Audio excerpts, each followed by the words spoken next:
independencia de Nicaragua. De enfrentar los problemas de impunidad es la del fiscal general. La Alianza del Pacífico se presenta también como una oportunidad para el...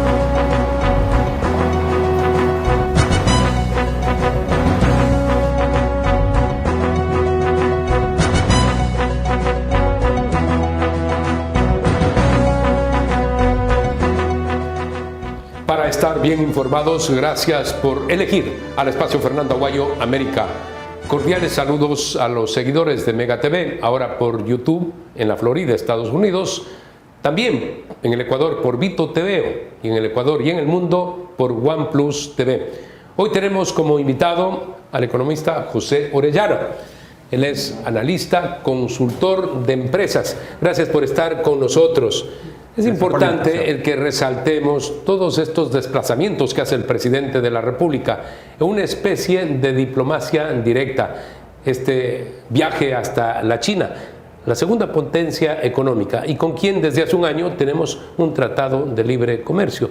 Toda la importancia que esto tiene. Mira, es básicamente como cualquier hombre de negocios. Él se ve y sabe que Ecuador es un país que representa una milésima parte de la economía mundial, entonces no estamos en el día a día en las conversaciones de las multinacionales grandes, pero cuando va un líder presidencial, con ministros, con ejecutivos, se abren las puertas, hay un distinto tipo de conversación. Él ya hizo visitas a Medio Oriente, a Europa, Estados Unidos obviamente, ahora nos toca ir a la segunda economía del mundo, un gran socio comercial al que le vendemos una cantidad impresionante de camarones y se le quiere vender más. Entonces este tipo de viajes abren puertas, también hay que hacerle seguimiento, ¿no? El presidente no puede ir todo el tiempo, pero ahora que va a haber relaciones y se va a ver más compromisos y cosas que hacer. Además que me parece que es muy bueno tener ese balance, ¿no? Vas a la Unión Europea, vas a Estados Unidos, vas a Asia, vas a países del Medio Oriente, estás manteniendo equilibradas las relaciones globales también. Tenemos un tratado de libre comercio con la Unión Europea, con China desde hace un año. No tenemos uno con los Estados Unidos, pero es el socio natural histórico. Y bien ha dicho usted, hay que tener esa relación con todos, porque el país además necesita inversión, y la inversión viene de esas naciones que tienen dinero, que les sobra el dinero. Exactamente, y además que también le pone un poquito de presión a Estados Unidos. Como tú bien dices, tenemos un acuerdo comercial con la Unión Europea, un acuerdo comercial con el Reino Unido, un acuerdo comercial con China. Esto de abrir ya tenemos cercanía con Estados Unidos, se está conversando de llegar a algún tipo de acuerdo post las sobretasas, entonces el camino está bien, ¿no? Y esto más se agrega en el sentido de que China es un país de 1.400 millones de habitantes, nosotros somos un gran productor de productos de exportaciones agrícolas, entonces también hay esa complementación. Además, se conoce que de manera reservada están dialogando el ministro de Comercio, de la Producción, con los Estados Unidos para ver si se logra reducir ese arancel del 10% que impuso el presidente Donald Trump. Impuso incluso a aquellos países que tienen tratado de libre comercio, como el caso de Colombia y Perú. Todo esto va a ser muy importante, el que se sigan estas negociaciones, que el país no tenga escollos para llegar, por pago de tasas, escollos, llegar con los productos a los mercados. Sí, a ver, consideremos que el primer trimestre de este año, como hemos conversado tú y yo hace unas 6 semanas, se salió de la recesión y el Banco Central recientemente anunció un crecimiento de alrededor del 3%. Mucho de ese crecimiento es dado por las exportaciones no petroleras, que son productos básicamente de la costa y las flores, ¿no? Han crecido en un 17-18%. Varía, ¿no? Pero algunos han crecido hasta más, casi 30%, ¿no? Recordemos que el precio del cacao está a niveles altísimos. Pero todo eso te indica que son productos que se venden a nivel global, que nos haría un beneficio tener un acuerdo con Estados Unidos, con Canadá, con Corea del Sur, con Japón. Nosotros somos una economía pequeña, como dije anteriormente, somos una milésima de la economía planetaria, y mientras más acuerdos tengamos, a más lugares llegarán nuestros productos, ¿no? Cuando hablamos de inversión, podemos ofrecer, por ejemplo, el campo de la minería, pero a su vez estamos poniendo una serie de impuestos que no van a entusiasmar precisamente a quienes quisieran venir a invertir en esa área en el Ecuador. ¿Qué hay que hacer en ese sentido? Yo creo que no solo son los impuestos, o sea, Ecuador tiene un potencial minero enorme. Solo ha habido 2 desarrollos legales, ahora hay un tercero que está por empezar. Y Ecuador tiene unas capacidades, pero Ecuador podría estar exportando 15.000, 16.000 millones de dólares anuales en exportaciones mineras, o sea, más o menos 4 veces lo que se exporta ahora, 4 o 5 veces.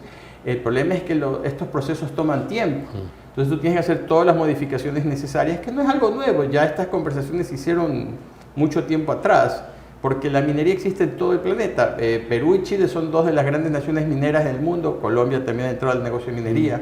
Es nosotros adecuarnos a las condiciones que se necesitan para que la gente venga a invertir, ¿no? Ahora, claro, la minería genera trabajos indirectos, pero toma mucho tiempo desde que los permisos salen hasta que la minería empieza ya a producir para que se noten los efectos. Pero tienes que empezar, y tienes que empezar muy rápidamente porque no somos el único país que tiene capacidades mineras en el mundo. En el caso de las 2 mineras grandes que han logrado estas exportaciones importantes, que superaron en algún momento al banano, incluso sí, más de 3.000 millones de dólares en los últimos años, ellos empezaron hace 15, 17 años. Recuerdo yo haber tenido contactos, sí, personalidades que vinieron a tratar de explicar por qué llegaban al país.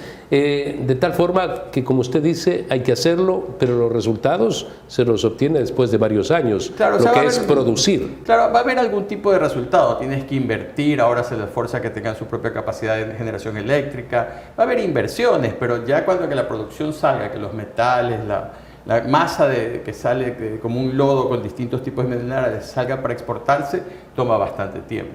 Pero tienes que empezar, o sea, no vas a hacerlo para cuando ya el ciclo de los minerales haya pasado, ¿no? Tienes que empezarlo a hacer ya. Y debiste haberlo empezado quizás mucho tiempo atrás, pero bueno. Siempre digo que es bueno transferir experiencias, buscarlas afuera e incorporarlas dentro del país. El caso del Perú es patente. Chile, históricamente el máximo productor de cobre, pero luego Perú apareció como el número 2 en producción de cobre. Este país que es vecino nuestro, ¿por qué nosotros no somos el tercero o a lo mejor el segundo? Pero empezamos y ya le estamos poniendo dificultades. Esto de la tasa minera, veo que han reaccionado en el sector minero como algo absolutamente negativo. La minería, o sea, Chancay pudo haber estado en el Ecuador. Nosotros estamos al norte de... Este puerto que costó 3.000 millones de dólares. Y costó... Bueno, pero además yo quiero hacer referencia, costó alrededor de 3.000 millones o un poco más, pero estamos hablando del megapuerto. En el Ecuador se construyó una hidroeléctrica como es Coca-Codo Sinclair, que costó 3.000 millones de dólares y que no funciona como debería funcionar. O sea que la plata sí existe como para hacer grandes obras. El interés existe, o sea, el dueño de Chancay es una empresa de COSCO Shipping, que es una empresa china. El tema es, a lo mejor, yo sé, no puedo decir por quién, que se consideró Ecuador, pero se lo consideró, pero no se llegó a ningún tipo de acuerdo. O sea, pudo haber estado aquí, pudo haberse generado todos esos trabajos vinculados, porque no solo es la inversión del puerto, también las zonas que van aledañas de zonas francas, las zonas para, por ejemplo, mover la mercadería que llega de Colombia, de un barco hacia otros barcos, o sea, todo eso son trabajos. Entonces, esa es una mentalidad distinta. Y recordemos que la diferencia entre Perú y Ecuador en lo político no es tan grande, porque también es medio problemático. Hay crisis política permanente en el Perú. Pero tienen leyes en su constitución que incentivan a la inversión, que hacen una gran diferencia. Sería respeto a la seguridad jurídica, que sí lo existe en el Perú. Sí. Hay inseguridad política, pero no en lo que tiene que ver con el tema económico. Y no por ejemplo. son dolarizados. Perú emite bonos internacionales en soles peruanos, porque el sol peruano es una moneda muy estable. Es probablemente la moneda más estable en la región. Y estamos hablando de un riesgo país de 300 puntos, creo una cosa así. 150, 200, algo 200, así, 150, de los países con menor riesgo país. Sí. Por eso digo, ejemplos muy cercanos que hay que incorporarlos. Sí, sí. Colombia, hasta el cambio de la ley fiscal, tenía un riesgo de inversión bastante bueno. Ahora eso se ha desmejorado, pero todavía sigue siendo un país que recibe mucha más inversión que nosotros. Ahora, ahí hay un punto, ¿no? Digamos que Ecuador fuera a recibir 3% de inversión directa. Y eso tendría que ir a sectores que lo permiten. O sea, es muy difícil que tú puedas invertir 3.600 millones en agricultura, en camarones, pesca.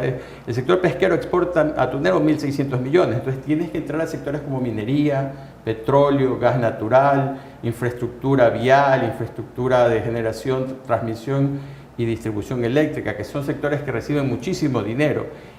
Ese es también parte del problema, porque los sectores donde podrían venir grandes cantidades no están abiertos, no son tan abiertos a la inversión extranjera como debería ser.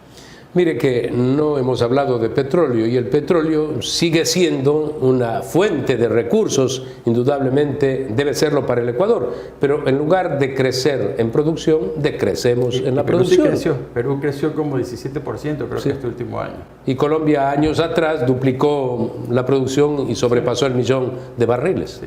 En otro caso, el gas natural, la producción eléctrica de Perú en gran porcentaje es en vía gas natural. En base al gas natural. Aquí todavía no sabemos porque nunca se ha hecho, o sea, sabemos que hay, no sabemos cuánto hay, no lo estamos explotando, pero del lado peruano sí.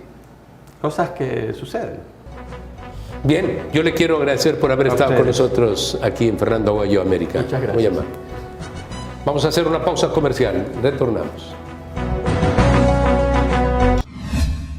Ping pong con Emprendedores de Manaví. ¿Encebollado con o sin canguil? Sin canguil, pues soy manaba. ¿A cuánto se amplió el presupuesto del crédito de emprendedores? No sé la verdad. ¿Perdón? Estamos ampliando el presupuesto a $100 millones para poder llegar a 150.000 emprendedores este año. Seguimos apoyando a más familias vulnerables para que salgan adelante con alegría, con esperanza y con mucha decisión. Este es el nuevo Ecuador, el que da pasos en firme y no se detiene. Un Ecuador que ya no espera, que ya no se conforma, que lucha, que trabaja y que se proyecta con valentía hacia un futuro mejor.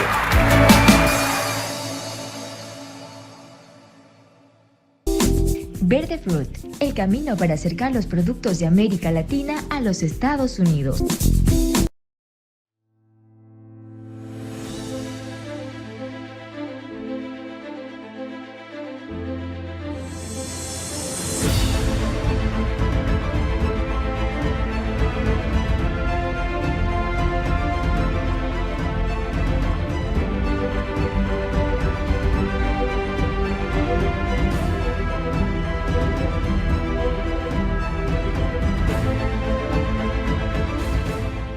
Ping pong con Emprendedores de Manaví.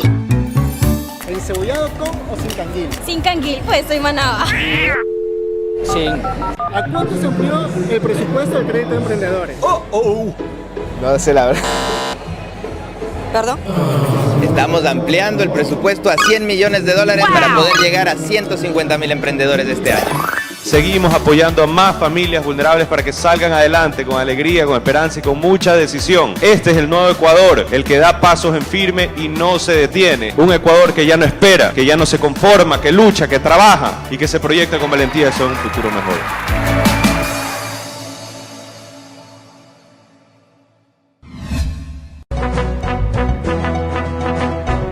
Agradecemos la presencia del doctor Julio César Cueva, él es experto en Derecho Penal. Gracias por estar con nosotros, doctor.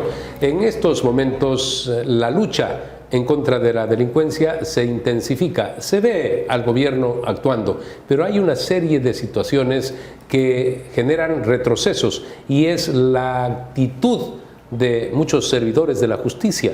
Y entonces ahora dicen, todos estos señores tienen que ser también procesados igual que los delincuentes. ¿Cuál es su opinión al respecto, su reacción? Bueno, yo pienso que el tema de la corrupción no es el mayor problema que tiene el Ecuador. El mayor problema del Ecuador es el exceso de impunidad. Pues corrupción hay en todas partes. Lo que ocurre es que en el Ecuador, pues la gente comete las infracciones y se sale con la suya.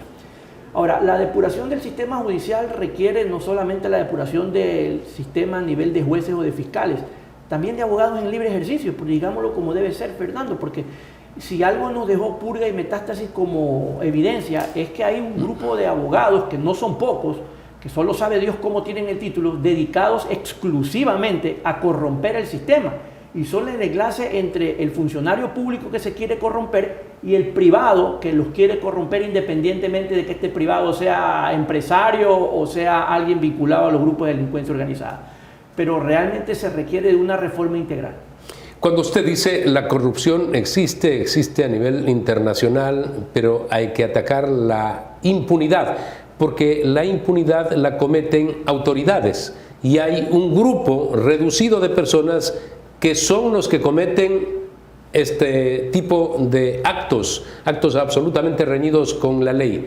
Usted me dice ir en contra con nombre y apellido de quienes cometen estos actos de impunidad. Claro, pero para eso hay que hacer un análisis, no como está ocurriendo que sale un funcionario a decir tal o cual persona, porque ese funcionario, primero, probablemente no conoce de estos temas, y segundo, no es eterno. Esto tiene que ser un tema constante. Yo lo he dicho, yo creo que el sistema judicial tiene que tener una tecnología con inteligencia artificial que permita saber cómo están decidiendo los jueces, quiénes participan en cada proceso. Entonces vamos a poder, la inteligencia artificial va a poder perfilar jueces, fiscales, secretarios, amanuenses, abogados, partes que intervienen en el proceso, y va a poder el sistema decirle, oiga, aquí hay una coincidencia, cada vez que este juez siempre está cayendo esta persona detenida, siempre le toca al mismo fiscal y siempre se beneficia de esto, y va a poder usted perfilar conductas que le permita al sistema saber cómo y dónde tiene que depurar.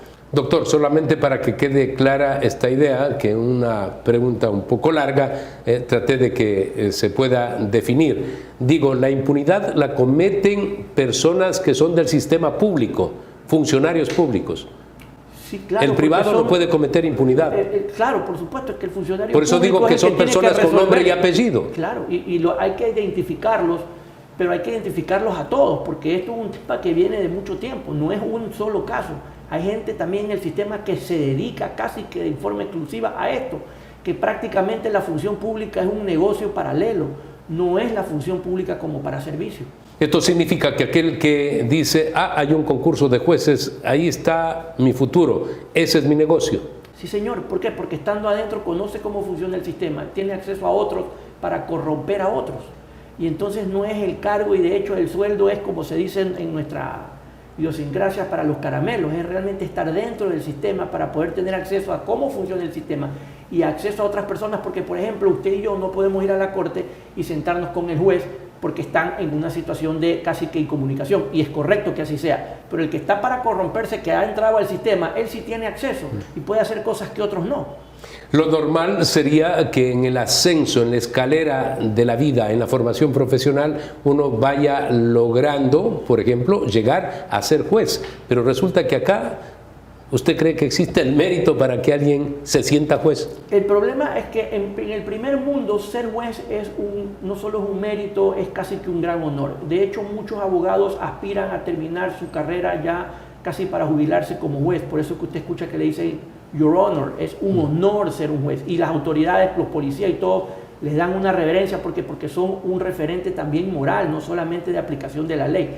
Aquí desgraciadamente se ha convertido en un desprestigio, y en un desprestigio porque la función judicial no está funcionando. Yo por eso usted me habrá tal vez escuchado decir la disfunción judicial, pero requiere también de una ayuda externa que normalmente no recibe, porque a veces nos quejamos también de jueces y fiscales que se corrompen, pero también hay muchos que tienen miedo y el sistema no los está protegiendo, y es muy difícil también trabajar de esa manera.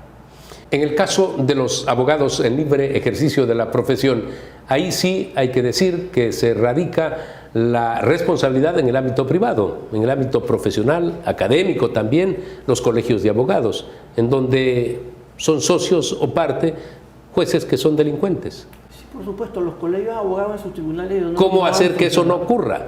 Lo que ocurre es que por eso he mencionado que hay que sanear el sistema empezando por los abogados en libre ejercicio. Porque para ser juez y fiscal primero hay que ser abogado. Y otra cosa que hay que también reformar, porque esto no es de un día para otro, es el nivel académico con el que salen los abogados y en general los profesionales. Usted comprenderá que si el nivel académico no es el mejor, los que salen de las universidades no son los mejores.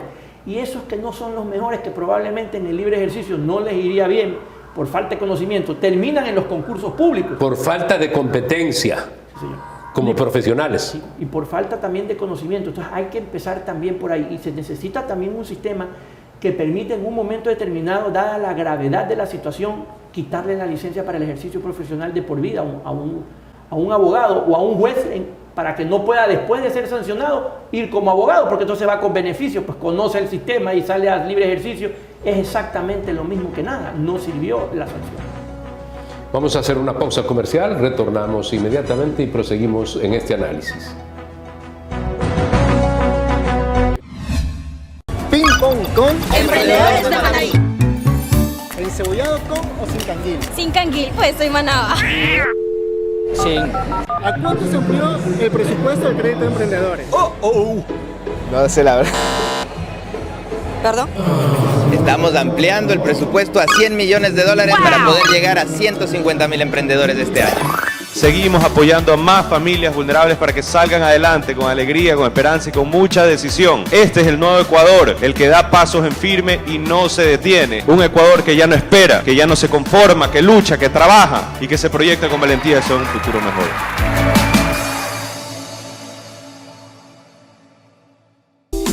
Verde Fruit, el camino para acercar los productos de América Latina a los Estados Unidos.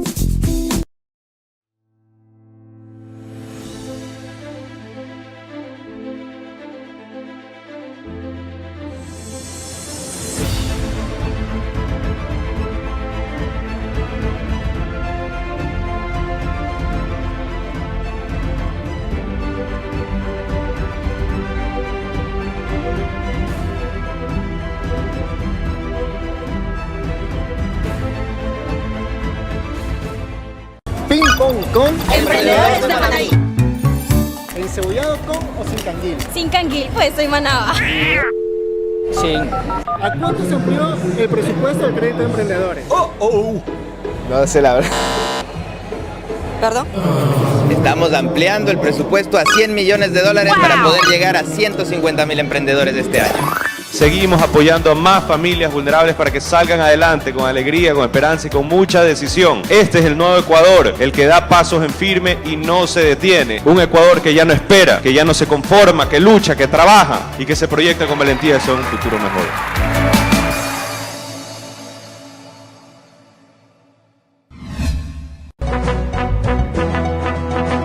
Hay casos alarmantes y múltiples. El caso de esta jueza que decidió que todas las evidencias tienen que ser incineradas en casos de narcotráfico, como ha ocurrido con familiares de este famoso narcotraficante, Fito, Norero y demás. Bueno, hay una norma que establece que cierta evidencia sí se destruye, como por ejemplo las drogas. Antes se destruían las armas, ahora se las puede entregar a la fuerza pública. Ahí tal vez hubo una descoordinación, porque siendo un caso tan importante, la jueza debió haber oficiado a la fiscalía para que indique si iba a requerir esa evidencia para continuar con alguna otra investigación y no mandarla a incinerar. Probablemente ahí estuvo la incorrección de la jueza, no necesariamente como un acto de corrupción, pero probablemente como alguna novatada de la misma. Por eso es que tiene que usted tener un consejo de la judicatura eficiente que entre e investigue de forma objetiva si realmente la jueza cometió una incorrección que pudiera constituir un delito, que es un fraude procesal porque es una destrucción de evidencia, o hubo alguna novatada, si cabe la expresión, y sancionarla también administrativamente, pues esto no pudo o no debió haber sucedido. El ministro del Interior, John Reimer, él ha dicho que incluso jueces que se quieren acercar a él a dialogar, lo que dicen es: voy a poner en evidencia nombres y apellidos de todos quienes están actuando en contra de la ciudadanía, de la sociedad y a favor de los delincuentes. ¿Le parece que la medida es la correcta, esto de evidenciar los nombres de los funcionarios de la justicia? No, porque se pueden cometer errores, y de hecho el primer nombre que da salió la fiscalía al paso a decir: bueno, esta persona que usted menciona no estaba en el caso. De hecho, se salió justamente porque había un problema de falta de objetividad por un conflicto con el abogado. Entonces, ¿cómo quedó el ministro? Pero la pregunta es, si hacemos eso, ¿cuánto va a durar lo que dure el ministro? Nosotros necesitamos algo que funcione permanentemente como institucionalidad, y para eso está el Consejo de la Judicatura. ¿Cuál es el problema? Que usted tiene muchas veces en las direcciones provinciales que están disciplinariamente gente que no tiene idea de derecho administrativo sancionatorio. Entonces, no funciona el sistema. Y porque además, por ejemplo, para una denuncia usted tiene que ir y reconocer la firma. Probablemente en el sistema hay mucha gente que quiere denunciar, pero si no puede denunciar de manera anónima y no hay quien investigue de manera objetiva, nadie lo va a hacer. De tal manera que el Consejo de la Judicatura lo que tiene que crear es un canal anónimo de denuncias, tener un funcionario independiente, un grupo independiente que no responda a intereses políticos, que investigue y establezca en qué casos hay que sancionar administrativamente y en qué casos ya deben ir a la justicia penal. Pero mientras eso no pase, hay gente que probablemente quiera denunciar, pero nunca lo va a hacer. La Ley de Solidaridad Nacional es una herramienta, un instrumento efectivo para que ayude a reducir el nivel de delincuencia organizada en el Ecuador. No porque la Ley de Solidaridad ataca al que esté en la calle. Entonces usted mañana detiene 10 personas, las mete presas, los grupos de delincuencia organizada contratan 20. porque lo que más tienen es dinero. Usted quiere acabar con este problema, tiene que atacar el músculo financiero. Y resulta que esta ley, antes de llamarse como terminó llamándose, tenía otro nombre que no tenía nada que ver con su texto, ¿verdad? Pero no atacaba realmente la base del problema, que es el dinero. Mientras no tengamos una lucha frontal contra las economías de esta gente, no importa si usted sanciona a los que están en la calle delinquiendo, le van a faltar cárceles, no importa si usted le pone la edad para cometer delitos y sancionarlo a los 9 años, lo único que usted va a tener es cada vez más cárceles, más gente presa, pero el problema lo va a seguir teniendo. ¿Por qué? Porque todas estas personas que estamos metiendo presas, todas son fungibles. ¿Qué significa? Que si no está el uno, traen a otro. Y todo eso, ¿con qué se compra? Incluyendo la corrupción, con dinero. Ataque usted el dinero, reduce usted el problema. La ley esta que tiene que ver con la inteligencia, ¿cómo ve usted con este nuevo organismo que al final va a ser financiado con estos llamados recursos reservados, dineros reservados? El problema no está en la ley como tal. Se necesita una ley de inteligencia que regule. El problema es que esta ley no regula, porque si dice, usted puede gastar sin dar explicación y máximo se la dará al contralor, y después van a quemar. Ya sabemos, nosotros tuvimos no uno, 2 casos de estos muy famosos. Entonces no funcionó, porque estamos otra vez en una fórmula que no funciona. No, yo creo que las críticas no han venido en cuanto a que debe o no haber una ley de inteligencia, sino que esta ley de inteligencia es demasiado abierta en términos de que casi que un funcionario administrativo tiene potestades judiciales. Es que no confiamos en los jueces. Perdónenme, pero cuando ha habido filtración de información, yo no creo que haya sido de parte de los jueces.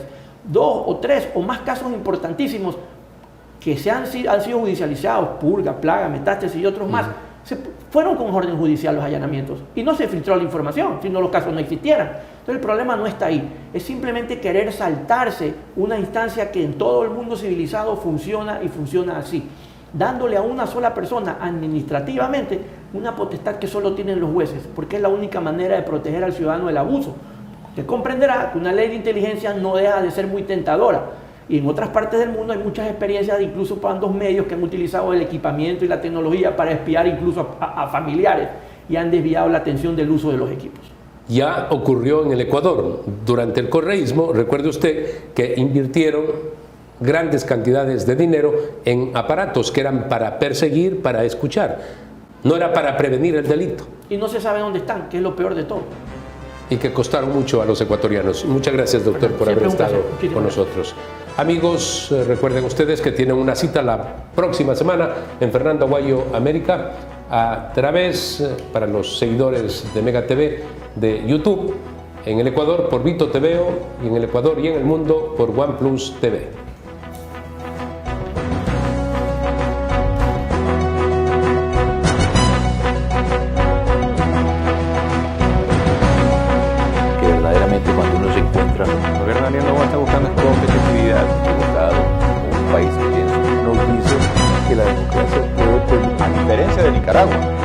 De enfrentar los problemas de impunidad en la del fiscal general. La alianza